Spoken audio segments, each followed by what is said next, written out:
Radio UACJ, presente en la Feria del Libro de la Frontera.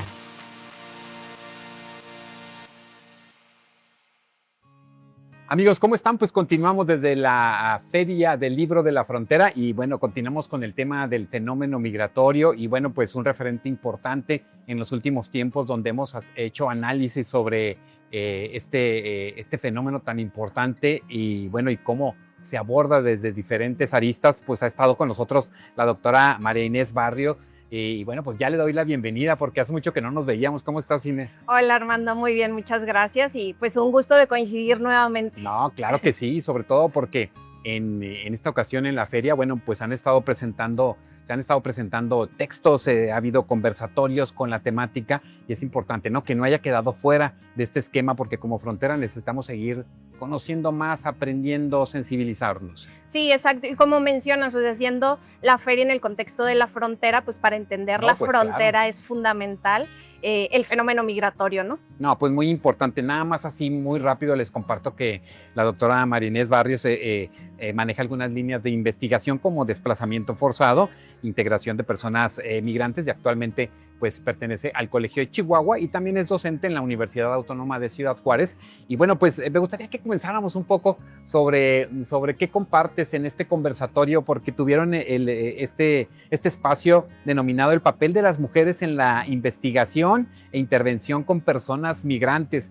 Háblame, ¿qué te dijo esta invitación para participar en este conversatorio? Porque igual es distinto a analizar el fenómeno desde una óptica como mujeres en ese sentido. ¿Qué reflexionaste al respecto?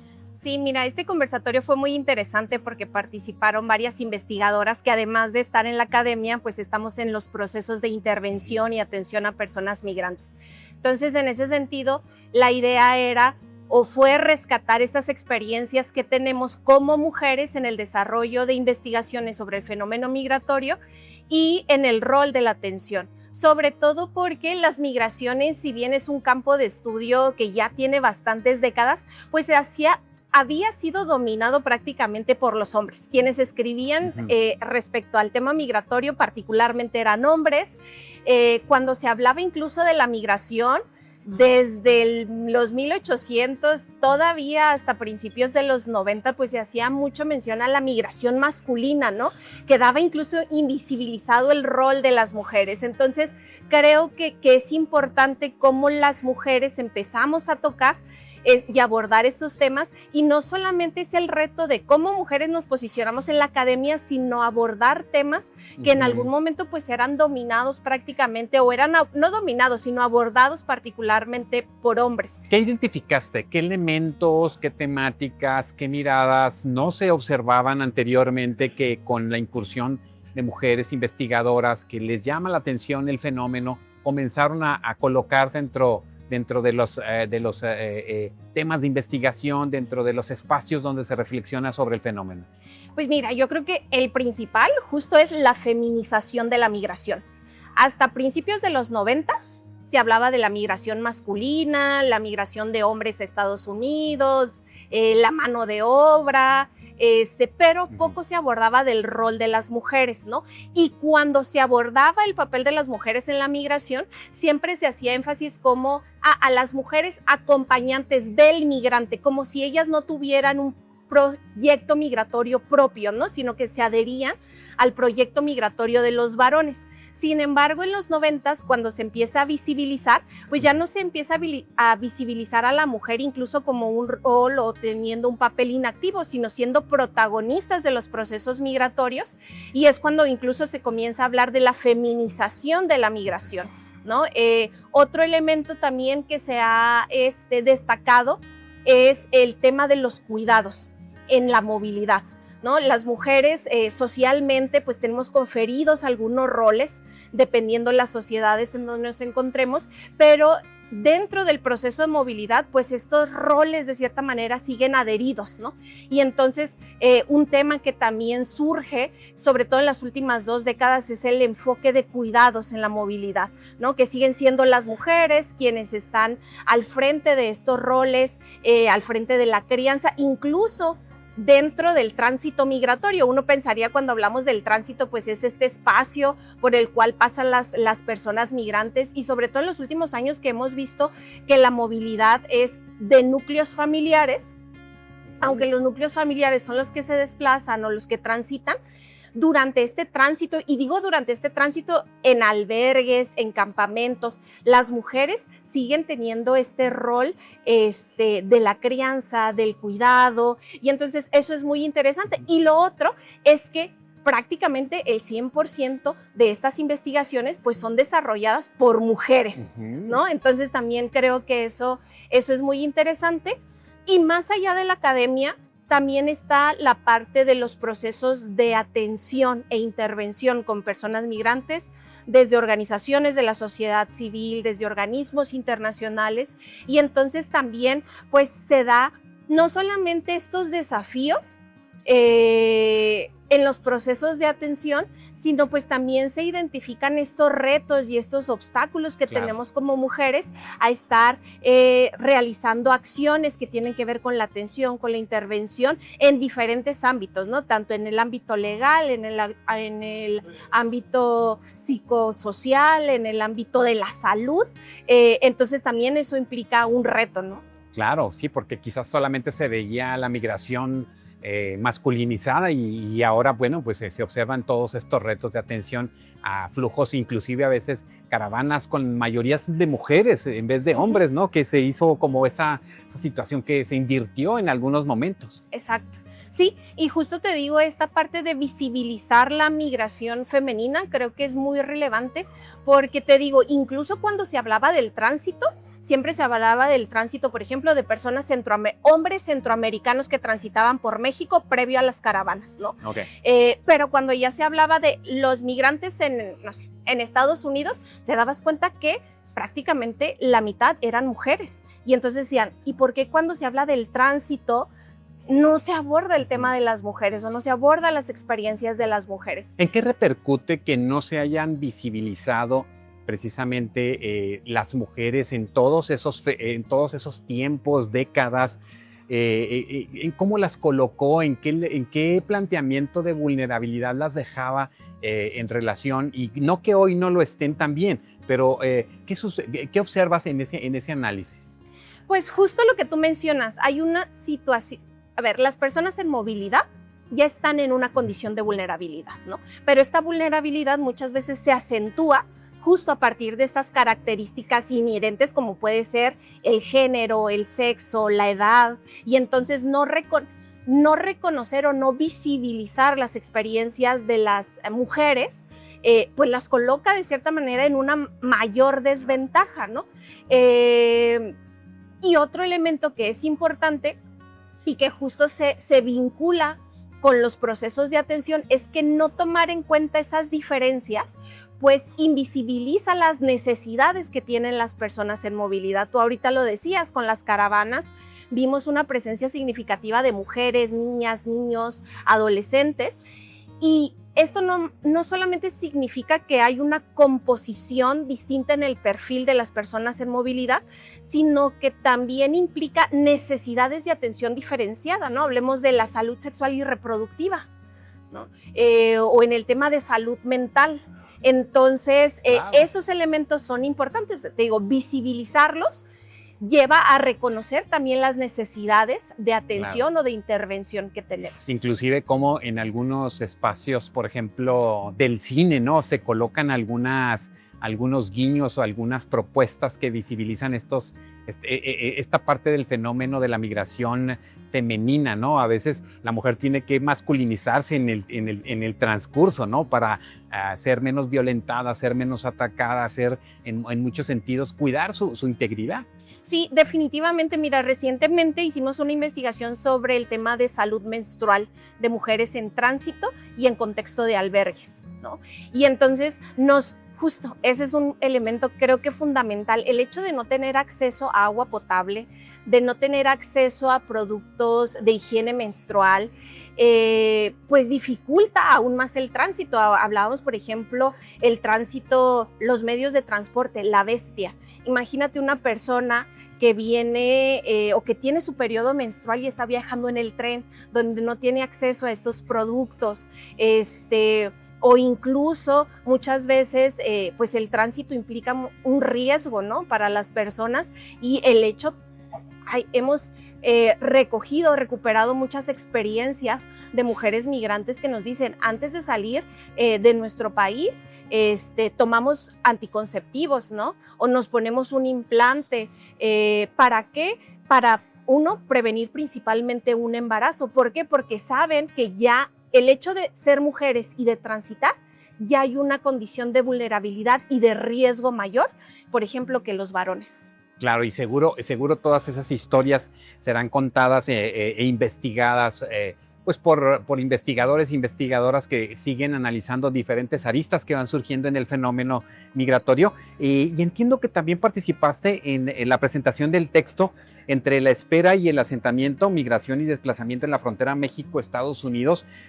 Me parece que hay unos elementos muy interesantes, porque es entre la espera y el asentamiento. O sea, ¿en qué momento cambia esa visión de llegar hacia un destino en Estados Unidos para ya mejor decir, no, aquí nos instalamos, aquí nos quedamos? Sí, definitivamente. Mira, es un texto muy interesante. Surge a partir de un proyecto de investigación que empieza en 2020.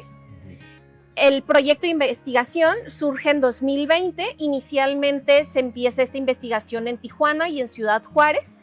Y la idea es explorar, pues, cuáles son esas condiciones, características de las personas migrantes que están en la frontera. Y sobre todo, algo que identificamos es que a partir, obviamente, de este cambio o de estos cambios en la política migratoria, particularmente estadounidense, pues se da este cambio en los proyectos migratorios de las personas. Es decir, las personas que muchas veces vienen con la idea de su destino del proyecto migratorio es Estados Unidos, pero se topan obviamente con estas políticas migratorias que fungen como barreras que dificultan la llegada a su destino final y tienen que esperar en las ciudades fronterizas. Y muchas veces estas ciudades fronterizas pues se vuelven de cierta manera espacios para rehacer su vida, de la imposibilidad de llegar hacia Estados Unidos, ¿no? Entonces, pues en este contexto o en este espacio incluso hasta de incertidumbre, las personas empiezan a generar procesos de integración, ¿no? Y estos procesos de integración, pues muchas veces se ven en desventaja, por así decirlo, para las personas migrantes, ¿no? En este libro abordamos no solamente justo el principio del capítulo, de uno de los primeros capítulos de este libro, aborda el tema de las implicaciones de las políticas migratorias, pero después abordan algunos elementos muy puntuales. Por ejemplo, el acceso al mercado laboral, el acceso residencial, el acceso a programas que tienen que ver educativos, por ejemplo, el acceso a los servicios de salud. Entonces, por eso se llama Entre la espera y el asentamiento, es decir, como dentro de toda esta incertidumbre de la política migratoria, muchas veces las personas toman la decisión de decir, bueno, tomamos estas ciudades fronterizas como nuestro destino no planeado, ¿no? Por así decirlo, nuestro destino no planeado, y cuando empiezan a generar estos procesos, decir, bueno, vamos a buscar trabajo. Pero ¿qué pasa cuando empiezan a buscar trabajo y no cuentan con la documentación necesaria? Claro. Es decir, están todos esos obstáculos, incluso de discriminación por parte de los empleadores. Pues es una incertidumbre muy, muy desafortunada, y yo creo que tú tienes muy bien registrado todo este planteamiento desde tu estancia en Tijuana con toda la comunidad haitiana, ¿no? De qué manera entiendo, es ya toda una comunidad asentada con sus actividades, con su planteamiento cultural, culinario, etcétera, y que se enraizó en esa parte de México. Sí, justo creo que esa experiencia previa de 2015-2016 con la llegada de más de 2,000 personas haitianas a Tijuana también nos da elementos incluso metodológicos para poder comprender esta realidad a partir del contexto de las caravanas, ¿no? Porque algo que es importante cuando decimos entre la espera y el asentamiento, también no solamente la implicación en el proyecto migratorio de las personas migrantes, sino la reconfiguración del espacio, ¿no? La reconfiguración de los espacios fronterizos ante la llegada de estas personas migrantes. En algún momento, por ejemplo, aquí en Ciudad Juárez, que es uno de los 3 casos de estudio de este libro, veíamos una reconfiguración, por ejemplo, en el centro histórico, ¿no? Claro. De productos que no eran comunes ver, por ejemplo, las tortas de lechón con los cubanos, o la yuca, que no era un producto, no era un producto que viéramos o común en esta región, las arepas, los restaurantes venezolanos. Entonces, se va reconfigurando. No solamente te digo el proyecto de vida de estas personas, sino se va reconfigurando la sociedad, ¿no? En donde llegan. Claro, tú como investigadora y pues de este tema de la integración de personas migrantes en las regiones, ¿qué sientes que aporta este texto? ¿Qué elementos anexa a la discusión o al entendimiento del fenómeno? Pues yo creo que justo eso, o sea, visibilizar la realidad de estos procesos de integración.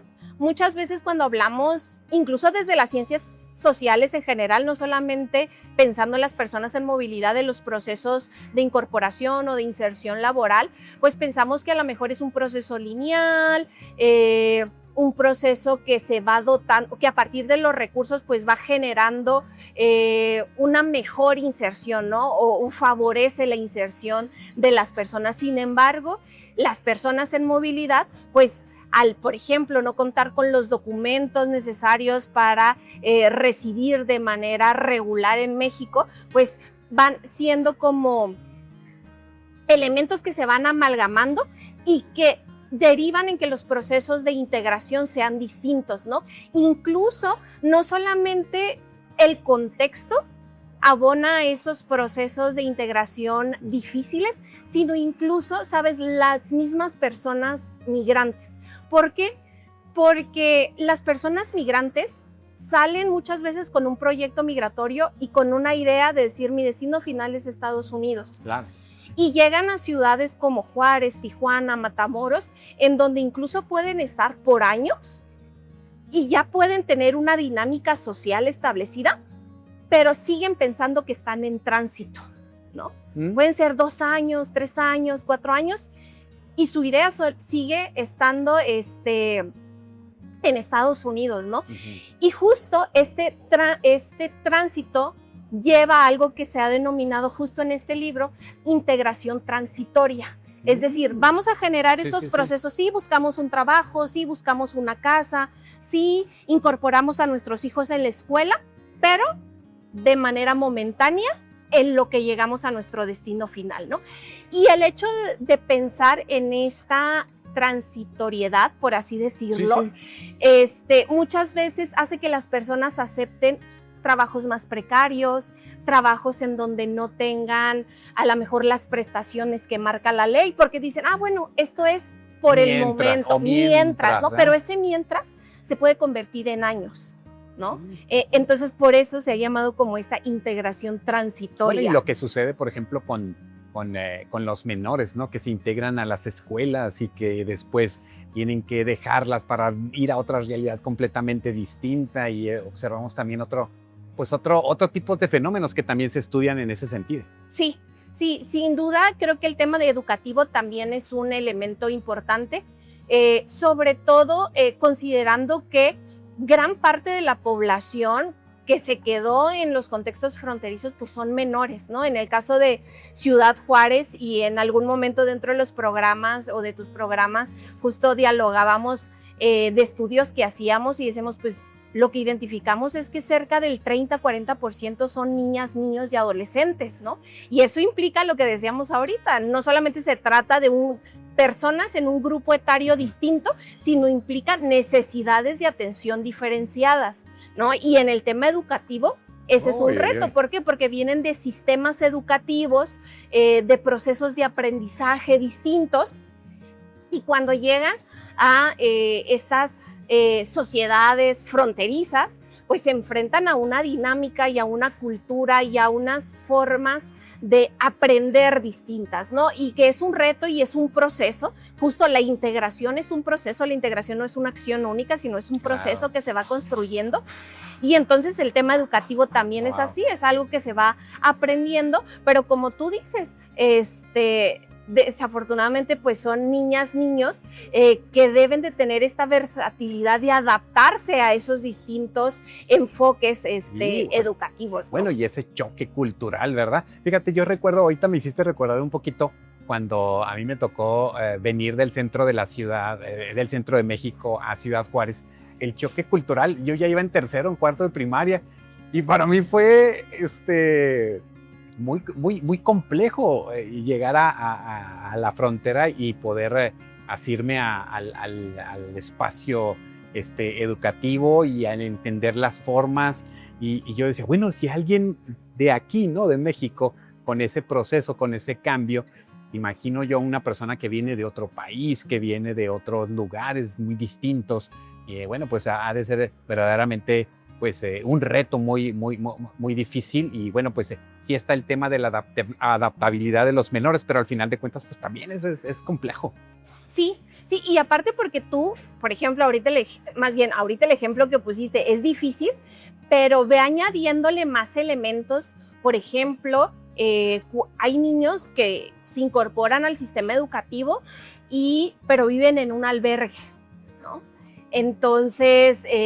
¿Dónde haces la tarea? Exacto, ¿Dónde sí, juegas? te enfrentas a eso. El idioma. Ahorita hablábamos del tema de los haitianos. En Ciudad Juárez no han llegado tantos haitianos, pero tenemos población haitiana incluso todavía en algunos albergues. Y el tema del criol, ¿no? Entonces, sí, pues el idioma es una barrera, claro, de acceso a cualquier ámbito, ¿no? Laboral, educativo, residencial, de salud.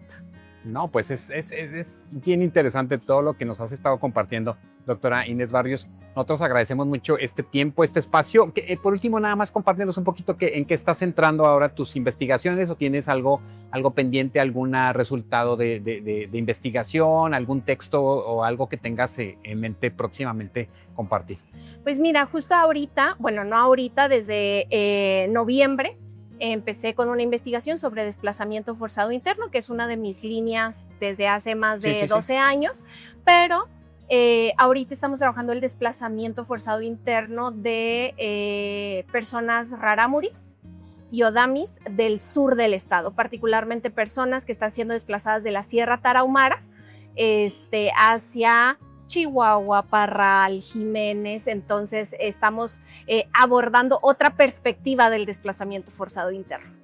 Mira, pues va a ser muy interesante abordar este tema, platicarlo contigo en otro momento. Y bueno, pues yo te agradezco mucho este tiempo, y pues muchas gracias, María Inés, por siempre estar dispuesta a seguir reflexionando sobre el tema, a seguir pues que nos eduquemos más, aprendamos más sobre el fenómeno, sobre todo nosotros que vivimos en esta región fronteriza. No, pues muchas gracias a ti por el espacio, y esperamos coincidir para platicar sobre otros resultados de investigaciones que desarrollemos. Sí. Claro que sí. Amigos, muchas gracias. Recuerden, pues todo esto se vivió aquí en esta Feria del Libro de la Frontera, y bueno, pues nos da mucho gusto que podamos haber compartido a través de los micrófonos y la imagen de UACJ Radio. Muchas gracias y hasta nuestro próximo encuentro.